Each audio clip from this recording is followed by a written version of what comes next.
இருக்க எனக்கென்ன கவலை, எப்போதும் உன் பிள்ளை எனக்காய் உனக்கன்றோ கவலை. அருளாளர் இயேசு கிறிஸ்துவுக்கு பிரியமான இறை உறவுகளே, நண்பர்களே, உங்களை சிறப்பாக இந்த புதிய நாளிலே சந்திப்பதிலே மிகுந்த மகிழ்ச்சி. ஆண்டவர் இயேசு கிறிஸ்து உங்களுக்கும் எனக்கும் ஒரு புதிய நாளை கொடையாக ஆசீர்வாதமாக கொடுத்திருக்கிறார். இறைவனுக்கு நன்றி கூறுவோம். சிறப்பாக இன்று பாஸ்கா காலத்தின் 48ஆம் நாள். இன்று வெள்ளிக்கிழமை சிறப்பாக இறை இரக்கத்தின் ஆண்டவருக்கு ஒப்பு கொடுக்கப்பட்ட நாள். இயேசுவினுடைய இதயம் நமக்காக துடித்து கொண்டிருக்கிறது என்பதை நினைவுபடுத்தும் ஒரு நாளாக இருக்கிறது. எனவே இந்த வெள்ளிக்கிழமை வேளையிலே நற்கருணை ஆண்டவரை சந்திப்பது, இறை இரக்க ஜெபத்தை ஜெபித்து அந்த பக்தி முயற்சியை வளர்ப்பது என்றெல்லாம் நம்மில் சிலர் அதை கடைபிடிக்கிறோம். இன்னும் அநேக மக்கள் இந்த வெள்ளிக்கிழமை வேளையிலே உண்ணாமல் தவம் இருந்து ஒருத்தல் இருந்து இயேசுவினுடைய இரக்கத்திற்காக நம்முடைய குடும்பம் இறை பிரசன்னத்தில் வளர வேண்டும் என்பதற்காக இந்த வெள்ளிக்கிழமை பக்தி முயற்சியை கடைபிடியுங்கள். நிச்சயமாக இரக்கத்தின் ஆண்டவர், இருதயத்தின் ஆண்டவர் உங்களுக்காக, உங்கள் குடும்பத்திற்காக தொடர்ந்து துணை இருப்பார் என்று இந்த நாளிலே அந்த பக்தி முயற்சியையும் நம்பிக்கையும் வளர்த்து கொள்ள முயலுங்கள். பிரியமானவர்களே, சிறப்பாக இன்றைய மன்னாவின் மூலமாக இறைமகன் இயேசு கிறிஸ்துவும் நம் தூய திரு அவையும் நமக்கு கொடுக்கிற இன்றைய மன்னா யோவான் நற்செய்தி 21ஆம் அதிகாரம் 15-19 முடிய பகுதிகள். பிரியமானவர்களே, இந்த பகுதியை நேரம் கிடைக்கும் பொழுது வாசித்து பாருங்கள். இதில் இயேசு தன்னுடைய சீடர்களை அணுகி சென்று பேதுருவின் இடத்திலே உரையாடல் நடத்துகிறார். இந்த உரையாடல் நம்ம அதிகமாக நிறைய முறை கேட்டிருப்போம். அதைத்தான் மீண்டுமாக திரு அவை நமக்கு நினைவுபடுத்துகிறது. என்ன சொல்லுகிறார், என்ன பேதுருவிடம் கேட்கிறார் என்றால், பேதுருவை பார்த்து, பேதுருவே, நீ என்னை அன்பு செய்கிறாயா என்று கேட்கிறார். என்ன இப்படி கேள்வி கேட்கிறீங்க? உனக்குத்தான் தெரியுமே ஆண்டவரே, நான் உண்மை அதிகமாக அன்பு செய்கிறேன் என்று சொல்லுகிறார். அவர் இயேசு கிறிஸ்து சொல்கிறார், எனது ஆடுகளை பேணி வள. இதே 3 முறை கேட்கிறாருங்க. 3 முறையுமே பேதுருவிட்ட திரும்ப திரும்ப கேட்கிறார், நீ என்னை அன்பு செய்கிறாயா? அன்பு செய்தால் என்னுடைய ஆடுகளை பேணி வள. என்னை அன்பு செய்கிறாயா? ஆம் செய்கிறேன். அப்படி என்றால் எனது ஆடுகளை பேணி வள என்று சொல்லி பேதுருவு கிட்ட ஒரு பொறுப்பை கொடுக்கிறார் பாருங்க.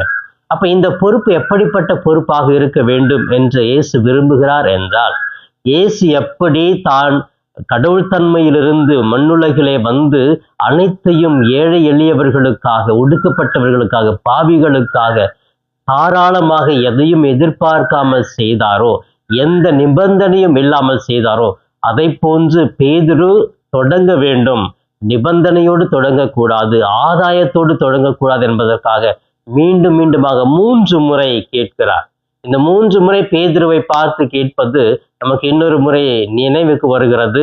நீர் என்னை சேவல் கூவதற்கு முன்பாக 3 முறை என்னை மறுதளிப்பாய் அப்படின்னு சொல்றாரு பாருங்க. இந்த 3 முறை, ஆண்டவரே உனக்கு தெரியாத நான் உன் அன்பு செய்யறேனே, ஆண்டவரே உங்களுக்கு தெரியாத நான் உன் அன்பு செய்யறேன்னு 3 முறை சொன்னவர், அதே 3 முறை இயேசு இக்கட்டான சூழ்நிலையில் பிடிபட்ட பிறகு, ஐயோ இயேசுவுக்கே இந்த நிலைமைன்னா எனக்கு எப்படிப்பட்ட நிலைமை ஏற்படும் சொல்லிட்டு, இயேசு எனக்கு தெரியாது, இயேசு எனக்கு தெரியாது, இயேசு எனக்கு தெரியாதுன்னு 3 முறை சொன்ன பிறகு சேவல் கூவியது. பிரியமானவர்களை, அப்பதான் உணர்ந்து பார்க்கிற, ஐயோ நான் கடவுளை அன்பு செய்யறேன்னு சொன்னேன், ஆனா இப்ப மறுதளிக்கிறேன் என்று சொல்லி 3 முறை எனக்கு தெரியாதுன்னு சொல்லிட்டேனே என்று மனம் வருந்துகிறார். ஆனாலும் இந்த நிகழ்வுதான் அவரை இன்னும் பெரிய அளவுக்கு கடவுளுடைய பணி செய்ய தூண்டியது. உண்மையாக இருக்க, நிபந்தனையற்ற பணி செய்ய அவரை அழைத்து சென்றது. பிரியமானவர்களே, இந்த வார்த்தை, இந்த உரையாடலை நாம் கேட்கிற பொழுது ஆண்டவர் சீடரை பார்த்து கேட்கிறார். இன்னைக்கு பேதுருவிட்ட மட்டும் கிடையாதுங்க, இன்னைக்கு உங்ககிட்டயும் என்கிட்டயும் தனிப்பட்ட விதத்துல கேட்கிறார். ஆரோக்கியசாமி, அந்தோணி, சௌரியம்மா, நீ என்னை அன்பு செய்கிறாயா என்று இயேசு கேட்கிறார். நம்முடைய பதில் என்ன ஆண்டவரே, நான் தினமும் கோயிலுக்கு வர, நற்கருணை வாங்குற, ஆராதனை பங்கு கொள்ற, உன் அன்பு செய்யணும் எனக்கு தெரியாதா, உமக்கு தெரியாதா அப்படின்னு சொல்லி நம்ம சொல்லலாம். ஆனாலும் உண்மையான அன்பு, நிபந்தனையற்ற அன்பு நம்முடைய பணியிலே, நம்முடைய செயலிலே இருக்க வேண்டும் என்று இயேசு விரும்புகிறார்.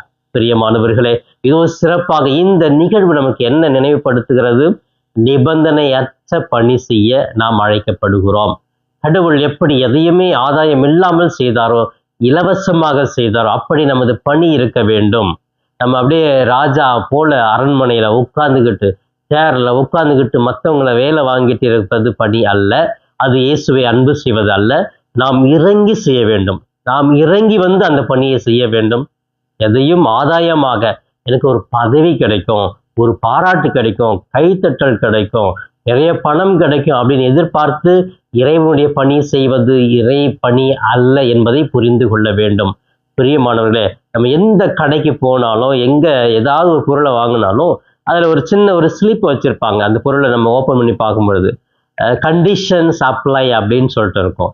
அந்த பொருளை வாங்கினாக்கா இதெல்லாம் கண்டிஷன், நீங்க இத்தனை வருஷத்துக்குள்ள திரும்பி கொண்டு வரணும், இது இப்படி விழுந்தாக்கா நாங்க பொறுப்பு கிடையாது, இந்த மாதிரி நீங்க இருந்தாக்கா எங்கிட்ட கொண்டு வரலாம், இத்தனை வருஷம் தான் கேரண்டி இல்லை வாரண்டி, அதுக்கு மேல கிடையாது அப்படின்னு சொல்லிட்டு ஒரு கண்டிஷன்ஸ் அப்ளை இதெல்லாம் போட்டு இருப்பாங்க. அப்ப எந்த ஒரு பொருள்லையுமே அப்படிதான் இருக்கும். எந்த பொருளை வாங்கினாலும் அப்படிதான் கண்டிஷன்ஸ் அப்ளை இருக்கும். அப்ப நம்முடைய பணியில இன்னைக்கு எந்த அளவுக்கு இந்த கண்டிஷன்ஸ் அப்ளை போயிடுச்சு அப்படின்னு சொன்னா, உறவுகள் மத்தியில பாருங்க, இன்னைக்கு கணவன் மனை வாழ்றாங்கன்னா நம்ம கண்டிஷன் போட்டுக்கோம், ஒரு கான்ட்ராக்ட் போட்டுக்கோமே. படங்கள்ல கூட வருது இல்லையா, 3 வருஷம் நீ எனக்கு மனைவியாரு, 2 வருஷம் எனக்கு நீ கணவனாயிரு, அப்படியே ஒரு கான்ட்ராக்ட் போட்டுக்கிறது. இன்னைக்கு இன்னொன்னு கூட வந்துருச்சு, லிவிங் டுகெதர் அப்படின்னு சொல்றாங்க. அப்படி இதெல்லாம் நம்ம சந்தோஷமா இருக்கிற வரைக்கும் இருப்போம், அதுக்கப்புறம் தேவையில்லை கண்டிஷன்ஸ். பாருங்க எந்த அளவுக்கு போயிடுச்சு. ஏதாவது என்னுடைய ஆதாயத்துக்காகத்தான் இந்த உறவு, என்னுடைய மகிழ்ச்சிக்காகத்தான் இந்த உறவு, அதுக்கப்புறம் எனக்கு தேவையில்லை அப்படிங்கிற ஒரு அளவுக்கு உறவுகள் கூட இன்னைக்கு வளர்ந்து வருவதை நான் பார்க்கிறேன். எவ்வளவு ஒரு கஷ்டமான ஒரு சூழ்நிலை. இதனால இன்னைக்கு கணவன் மனைவி அந்த ஒரு ஒற்றுமை, தொடர்ந்து வாழக்கூடிய ஒரு பண்பாடு இன்னைக்கு மறந்து போய்விட்டார்கள். பிரியமானவர்களே, அண்ணன் தம்பியாக இருந்தாலும், தாய் தந்தையாக இருந்தாலும், பிள்ளைகள் பெற்றோராக இருந்தாலும், இந்த கண்டிஷனோடு தான் இன்னைக்கு ஒரு சில குடும்பங்கள்ல வாழ்ந்து கொண்டு இருக்கிறோம். குடும்பத்துல எல்லாம் பெரிய பெரிய பணக்காரங்க வீட்டுல, ஒரு சில வீட்டுலாம் பாத்தீங்கன்னாக்கா, என்ன டிஸ்டர்ப் பண்ணாத, இது என்னுடைய நேரம், எனக்கு தெரியும் எப்ப நான் வந்து சாப்பிடணும்னு சொல்லிட்டு, நான் வந்து இந்த வேலை செஞ்சாதான் நான் சாப்பிடுவேன், நீங்க எனக்கு இது கொடுத்தாதான் நான் நல்ல முறையில் படிப்பேன். இப்படி எல்லாம் கண்டிஷன்ஸ் நிறைய போட்டுக்கிட்டே தான் இருக்கிறோம் பெற்றோர்கள் மத்தியில. அப்ப நீங்க பாருங்க, வயசான காலத்துல பெற்றோர்கள் வீட்டுல இருக்கிறாங்க அப்படின்னு சொன்னா பாருங்க, இந்த வேலைலாம் செஞ்சாதான் உனக்கு மதிய சாப்பாடு, நீ இந்த மாதிரி அழுக்காக்கிட்ட துணியெல்லாம் களைச்சிட்டேன்னா நாங்க நல்லா சந்தோஷமா இருக்கிற நேரத்துல நீங்க பக்கமே வரக்கூடாது, தனியா ஓரமா ஒதுக்கி தான் இருக்கணும். இப்படி எல்லாம் கண்டிஷன் போடுறோம். மாமியா மருமகளுக்கு கண்டிஷன், மருமகள் மாமியாருக்கு கண்டிஷன்ஸ், கணவன் மனைவிக்கு கண்டிஷன்ஸ், மனைவி கணவனுக்கு கண்டிஷன்ஸ், பெற்றோர் பிள்ளைகளுக்கு கண்டிஷன், இப்படி கண்டிஷன்ஸ் நிறைய அப்ளை பண்ணிக்கிட்டே இருக்கும். நிபந்தனை நிபந்தனை நிபந்தனை, இந்த நிபந்தனைக்கு நீ சரிப்பட்டு வருவியா, இந்த நிபந்தனை ஏற்றுக்கொள்ளுகிறியா, நான் உனக்கு செய்யறேன் அப்படிங்கிற ஒரு காலகட்டத்துக்குள் வாழ்ந்து கொண்டிருக்கிறோம். பிரியமானவர்களே, நிபந்தனையற்ற பணி, நிபந்தனையற்ற அன்பு பிறரிடத்தில் நாம் காட்ட முடியவில்லை, பெற முடியவில்லை. காரணம் சுயநலம், காரணம் நான் நன்றாக இருக்க வேண்டும், காரணம் நான் மகிழ்ச்சியாக இருக்க வேண்டும், காரணம் எனக்கு மட்டும்தான் எல்லாம் கிடைக்க வேண்டும், அடுத்தவர்களை நினைப்பதே கிடையாது. இப்படிப்பட்ட ஒரு கிறிஸ்தவ வாழ்வு, குடும்ப வாழ்வு சமுதாயத்தில் நாம் வாழ்ந்து கொண்டிருக்கிற ஒரு சூழ்நிலையிலே இன்று இயேசு உங்களையும் என்னையும் பார்த்து கேட்கிறார், நீர் என்னை அன்பு செய்கிறாயா? 3 முறை அல்ல 300 முறை கேட்கிறார், அன்பு செய்கிறாயா? எனது ஆடுகளை பேணி வள, எனது பணியை செய்கிற பொழுது எதையுமே நிபந்தனை அல்லாமல் செய் என்று சொல்லுகிறார். இயேசுவுக்கு பிரியமானவர்களே, இதோ சிறப்பாக இந்த நாளில், இந்த பாஸ்கா காலத்தின் 48வது நாளில சிறப்பாக இன்று நம்முடைய தாயம் திரு அவை புனித நார்பர்ட் பேராயருடைய திருவிழாவை கொண்டாடுகிறது. இந்த ஆயரனுடைய பணி எப்படி இருந்தது என்றால், அவர் நீதிக்காக உழைத்தவர், உண்மையை அமைதியை தேடி கண்டுபிடிங்கள் என்று சொல்லக்கூடியவர், தங்களுடைய வாழ்க்கையில் எல்லா பணிகளையும் இறைவனுக்காக செய்யுங்கள் என்று தன்னையே அர்ப்பணித்தவர். இந்த ஆயருடைய நினைவு நாளை இன்று நம்முடைய தாயாம் திரு அவை கொண்டாடுகிற வேளையில இந்த ஆயருடைய வாழ்வும் சரி, இன்றைய நற்செய்தியினுடைய மைய கருத்தும் சரி, நம்மை நிபந்தனையற்ற பணி செய்ய அழைக்கிறது, நீதிக்காக உழைக்க அழைக்கிறது. அப்படிப்பட்ட கிறிஸ்துவ வாழ்வை இன்று என்னால் வாழ முடியுமா என்று சீர்தூக்கி சிந்தித்து செயல் வடிவம் கொடுக்க முயற்சி எடுப்போம். இப்பொழுது கண்களை மூடி இந்த நாளை ஒப்பு கொடுத்து ஜெபிக்கலாமே. நேசிக்கும் எங்கள் தாயும் தந்தையுமான இறைவா, உம்மை போற்றுகிறோம், வாழ்த்துகிறோம், ஆராதிக்கிறோம், நன்றி கூறுகிறோம்.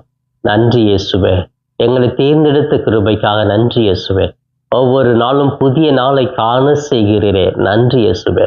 இதோ உமது விருப்பத்தின்படி வாழ எங்களுக்கு வாய்ப்பை கொடுக்கிறீரே, நன்றி இயேசுவே.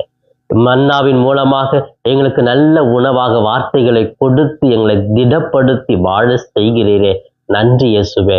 இதோ சிறப்பாக இன்றைய மன்னாவின் மூலமாக நீர் என்னை அன்பு செய்கிறாயா, எனது ஆடுகளை பேணி வளை என்று பேதுருவிடம் நீர் கேட்ட அந்த உரையாடலை எங்கள் மத்தியில் ஒவ்வொரு நாளும் கேட்கிறீர்.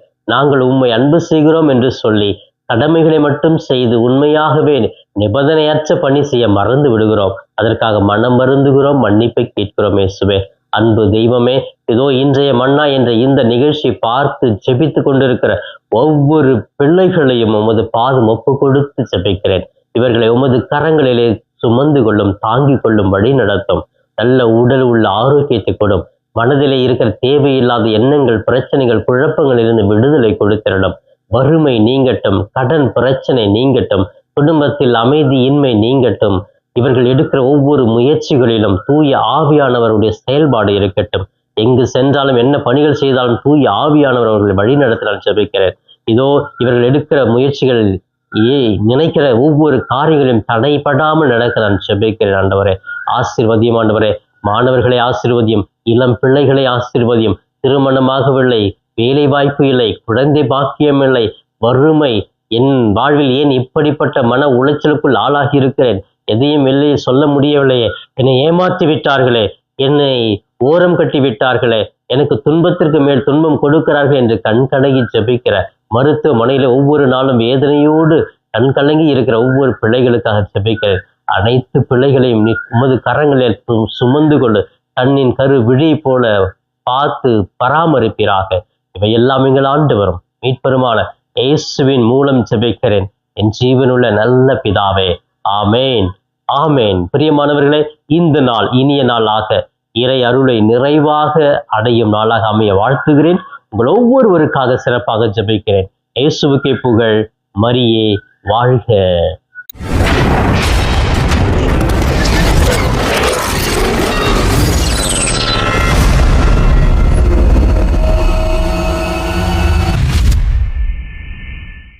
நண்பர்களே, இந்த காணொளியின் மூலமாக உங்களை சந்திப்பதில் மிகுந்த மகிழ்ச்சி.